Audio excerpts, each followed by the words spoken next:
Bonjour à tous, aujourd'hui je vais vous expliquer tout ce que vous devez savoir sur la fiscalité, les impôts et la résidence fiscale au Paraguay. Dans cette vidéo, on va passer en revue l'impôt sur le revenu, l'impôt sur les sociétés, l'impôt sur les dividendes et les plus-values, l'impôt sur la fortune, l'héritage et les successions, le temps de présence obligatoire, les conditions pour maintenir votre résidence fiscale et migratoire. On va aussi parler du certificat de résidence fiscale, de la convention aussi de non-double imposition, même si il n'y en a pas, et puis je vous expliquerai comment devenir résident fiscal au Paraguay, ainsi qu'un petit bonus. Je vais m'appuyer sur les textes de loi du Paraguay, ce que dit clairement la loi au Paraguay, avec des cas réels que nous traitons tous les mois. Mon objectif, c'est qu'à la fin de la vidéo, vous compreniez enfin comment fonctionne la fiscalité et les impôts au Paraguay, ce que dit la loi, quelles sont les erreurs à éviter et comment profiter des 0% d'impôts en toute légalité. Mais d'abord, je vais me présenter. Je m'appelle Enzo, je suis le fondateur de Destination Paraguay, une agence basée à Asunción qui vous accompagne avec mes associés paraguayens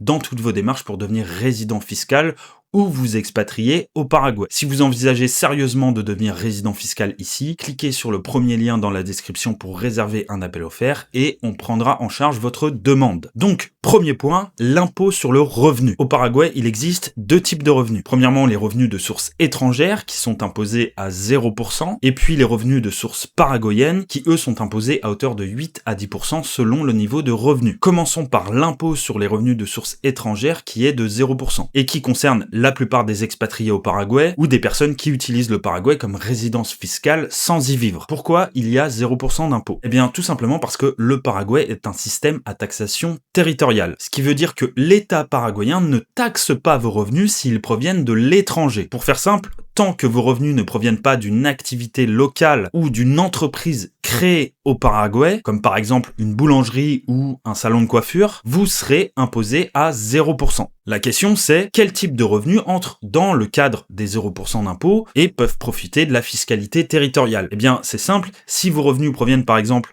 de votre société située à l'étranger, par exemple une LLC américaine ou une LLC située aux États-Unis, si vous avez des revenus en ligne provenant de clients étrangers qui sont non paraguayens, si vous touchez des dividendes versés par une entreprise non paraguayenne, si vous touchez des revenus provenant de l'immobilier ou de biens locatifs situés hors du Paraguay, si vous avez des gains en crypto-monnaie, en trading, en bourse, si vous touchez une pension de retraite, si vos revenus proviennent d'affiliations, de coaching, de consulting ou même de royalties et de droits d'auteur, tous les revenus que je viens de vous citer sont imposés à 0% au Paraguay. Mais il y a un point important à prendre en compte si vous voulez vivre ici et que vous avez peut-être entendu et qui est très mal interprété et très mal expliqué, c'est que selon la loi paraguayenne, plus précisément selon l'article 48 de la loi numéro 6380 de modernisation et de simplification du système tributaire, sont imposables les revenus découlant d'activités exercées dans la République du Paraguay, de biens qui y sont situés ou de droits qui y sont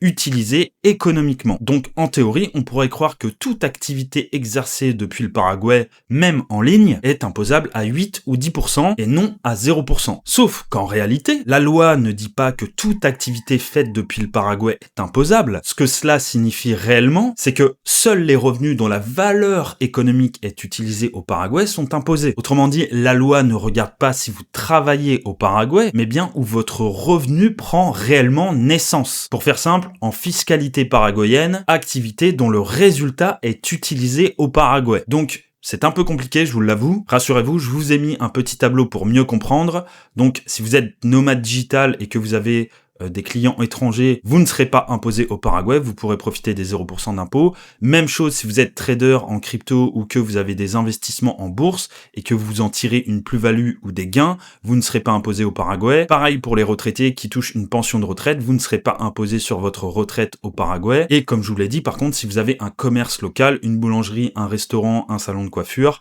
alors vous serez imposé au Paraguay. Voilà pour le système de taxation territoriale. Gardez en tête qu'ici, vos revenus de source étrangère sont bien imposés à 0%, mais uniquement si vous êtes bien structuré. Ensuite, concernant les revenus de source paraguayenne cette fois-ci, pour ceux qui souhaitent entreprendre ou créer une société ici, ou qui veulent avoir des clients paraguayens et qui se verseront un revenu de source paraguayenne. Dans ce cas-là, l'impôt sur le revenu est de 8 à 10%, selon votre niveau de revenu et selon la DNIT qui est le service des impôts ici, tant que vos revenus bruts ne dépassent pas 80 millions de guaranis par an, ce qui représente environ 11 000 $ par an, vous n'êtes pas imposé. Donc si vos revenus de source paraguayenne restent inférieurs à 80 millions de guaranis par an, vous ne paierez aucun impôt sur vos revenus locaux. Et si vous dépassez 80 millions de guaranis par an, vous serez imposé selon le barème progressif de 8 à 10% que je vous montre juste ici. Donc par exemple, si vous avez un revenu local à 200 millions de guaranis par an, le taux d'imposition sur la première tranche est de 8%, sur la deuxième tranche, le taux d'imposition est de 9%, et sur la troisième tranche, l'impôt est de 10%. Donc avec un revenu à 200 millions de guaranis par an, le montant total de l'imposition sur votre revenu sera de 18 millions de guaranis par an, soit environ 2300 $ au taux de change actuel. Voilà pour l'impôt sur le revenu. Donc retenez bien, revenu de source étrangère, 0% d'impôt, revenu de source paraguayenne, 8 à 10% d'impôt. Maintenant, on va passer à l'impôt sur les sociétés. Donc en tant que résident fiscal paraguayen, l'impôt sur les sociétés situées et domiciliées à l'étranger, type LLC américaine ou LLP au Royaume-Uni, est de 0%, même chose, et l'impôt sur les sociétés enregistrées et domiciliées au Paraguay, par contre, est de 10% sur les bénéfices.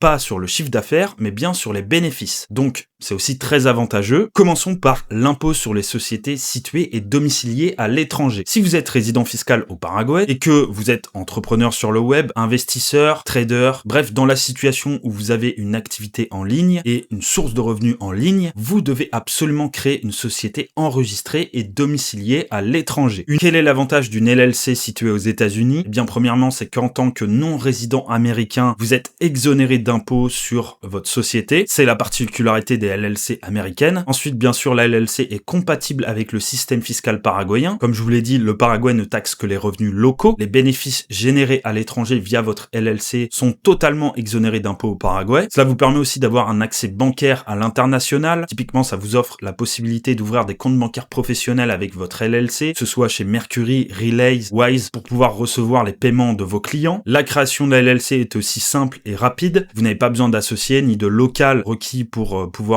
ouvrir une LLC. Il n'y a pas non plus de capital minimum. Tout peut se faire 100% en ligne et la gestion est très simplifiée. Il y a quelques obligations comptables à effectuer et quelques frais de gestion. Bref, il y a plein d'autres avantages à créer une LLC en tant que résident fiscal paraguayen. Je vais pas tous les lister et c'est très utile dans le cas où vous voulez justifier que vos revenus proviennent de l'étranger parce que juridiquement pour le Paraguay, l'entité qui encaisse les revenus n'est pas domiciliée au Paraguay mais bien à l'étranger. Vos clients signent un contrat avec votre LLC, pas avec vous. Donc l'argent est bien encaissé par votre société située à l'étranger. Donc au regard de la loi paraguayenne, ce n'est pas considéré comme un revenu de source locale, mais bien comme un revenu de source étrangère imposé à 0%. Et ensuite, concernant l'impôt sur les sociétés domiciliées et situées au Paraguay cette fois-ci, c'est-à-dire si vous avez des clients paraguayens ou des revenus de source paraguayenne, l'impôt est de 10% sur vos bénéfices. Je vous mets un tableau comparatif des différentes structures, leur régime, les plafonds de chiffre d'affaires annuel et à qui ça s'adresse.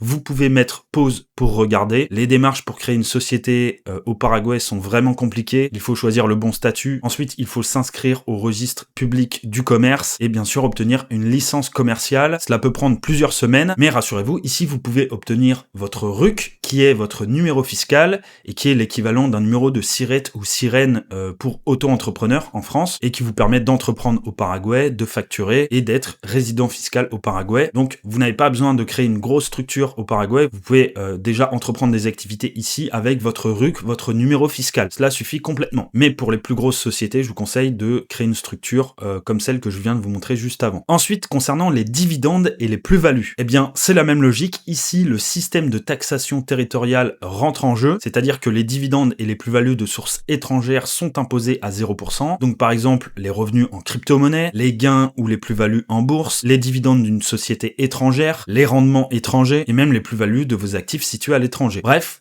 tout ce qui n'est pas de source paraguayenne. Et par contre, si vous avez des dividendes ou des plus-values de source paraguayenne, c'est-à-dire provenant d'une entreprise locale ou de la vente d'un actif situé au Paraguay, alors vous serez soumis à une retenue lors de la distribution, 8% si vous êtes résident fiscal paraguayen et 15% si vous êtes non résident. Ensuite, concernant l'impôt sur la fortune, l'héritage et les successions. C'est simple, ici vous êtes aussi à 0%, il n'y a pas d'impôt sur la fortune au Paraguay. Si vous possédez des biens, des placements ou un patrimoine important, aucune taxe ne vous sera prélevée sur la valeur de votre fortune. Il n'y a pas non plus d'impôt sur les successions ni sur l'héritage. Lorsqu'une personne décède au Paraguay ou lorsqu'une personne souhaite transmettre son patrimoine à ses héritiers, son patrimoine n'est soumis à aucun impôt sur les successions, ni sur l'héritage, que ce soit des biens immobiliers, des comptes bancaires, des parts dans des sociétés ou des capitaux. C'est un pays où le patrimoine peut être transmis intégralement, sans impôt ni retenue, quelle que soit la valeur des biens. Pareil, ici je vous ai mis un petit tableau récapitulatif, donc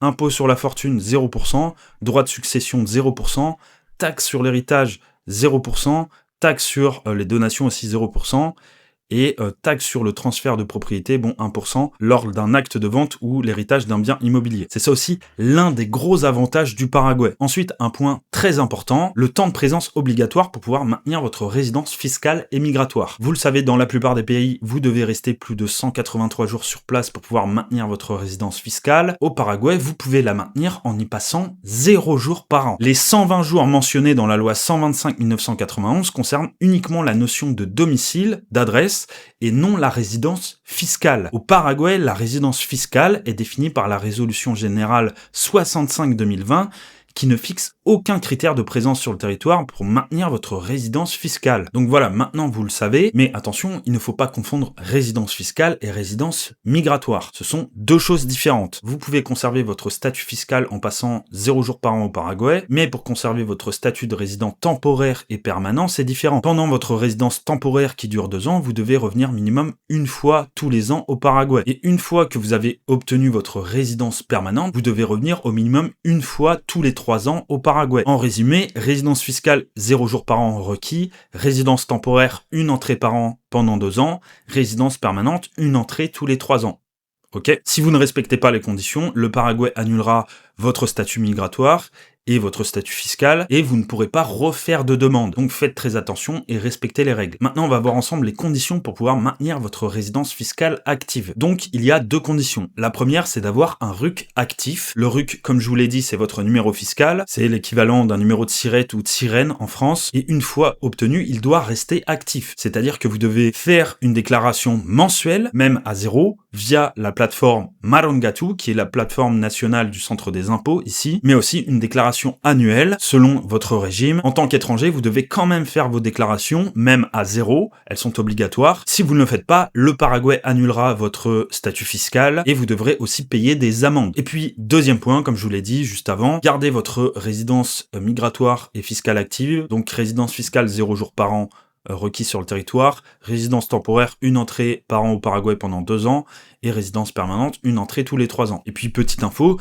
si vous avez une résidence temporaire, vous devez demander la résidence permanente avant l'expiration de la résidence temporaire, sinon vous devrez refaire 2 ans de résidence temporaire. On poursuit avec un point important, le certificat de résidence fiscale, qui est un document dont pratiquement personne ne parle, mais qui est un document indispensable pour pouvoir prouver à la France que vous êtes bien résident fiscal ici. Je vous mets les conditions pour l'obtenir. D'abord, vous devez avoir un RUC, donc votre numéro fiscal, ensuite votre carte de résident et votre cédula, et vous devez avoir 3 mois de déclaration consécutive avec des revenus de source paraguayenne. Le document est valable 1 an, il faut refaire la demande chaque année, et il faut faire la demande auprès de la CET, qui est le centre des impôts au Paraguay. Donc, vous l'avez compris, le problème, c'est que pour obtenir ce fameux certificat, vous devez avoir des revenus de source paraguayenne. Si vous déclarez 0, ce n'est pas illégal, c'est complètement légal. Vous déclarez 0 car vous n'avez pas des revenus de source paraguayenne, mais l'administration fiscale paraguayenne considérera que vous n'avez pas d'activité économique dans le pays. Donc, comment faire ? Eh bien, c'est simple. Il y a plusieurs solutions. La première, ça peut être de créer une petite activité locale ici, ou bien de déclarer une prestation de service en local, ou même une vente symbolique via votre RUC. Ce que font la majorité des expatriés ici, c'est qu'ils déclarent une partie de leurs revenus en nom propre et la grosse majorité de leurs revenus via des revenus situés à l'étranger. L'idée, c'est d'avoir une trace économique minimale au Paraguay pour pouvoir accéder au certificat de résidence fiscale, mais aussi pour pouvoir obtenir des comptes bancaires en dollars et des cartes de crédit au Paraguay. Ensuite, parlons de la convention fiscale de non-double imposition entre le Paraguay et la France. Vous le savez, il n'y a pas de convention fiscale entre le Paraguay et la France. Maintenant, est-ce que c'est un problème ?